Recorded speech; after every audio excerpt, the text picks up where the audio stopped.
Federal budget cuts are taking their toll on the thousands of Americans who are willing to risk their lives to protect our country. Because of the sequester, several branches of the military have decided to eliminate their tuition assistance programs for active duty and reserve personnel. NCTV 17's Kevin Machak tells us what this means for two soldiers.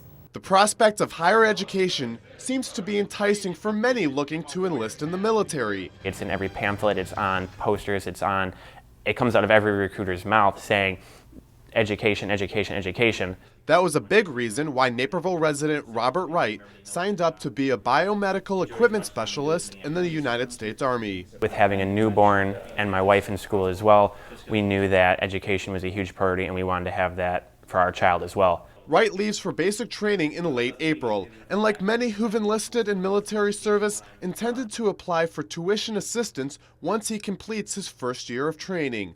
But the Army, Marines, Coast Guard, and Air Force have all eliminated the program. Now, with my family aspect and the lack of the tuition assistance, education for right now has been put on a hold for at least another year because of my training alone, and depending on if this is brought back, possibly further.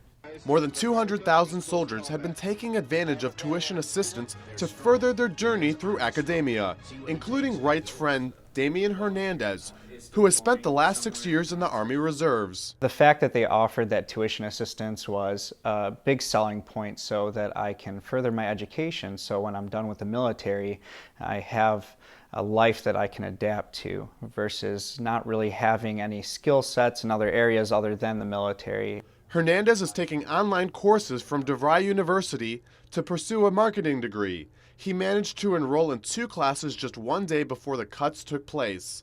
But as of now, this will be the last of any financial aid from the Army he'll be receiving. This puts a big standstill on my life. The Army was helping me fund $4,500 a year, so now I have to accommodate for that loss in tuition assistance and try to find other means of funding for my education. For Hernandez, the loss of funding also feels like the loss of backing from the very country he has vowed to protect. You hear constantly about supporting our troops, supporting our troops. I hear it everywhere.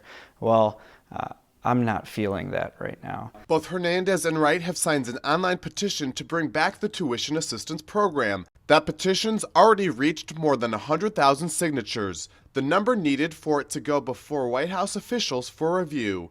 I'm Kevin Machak for Naperville News 17. Some senators are rallying in Washington to reinstate the program. The Navy is the only branch of the armed forces who has not yet eliminated its tuition assistance.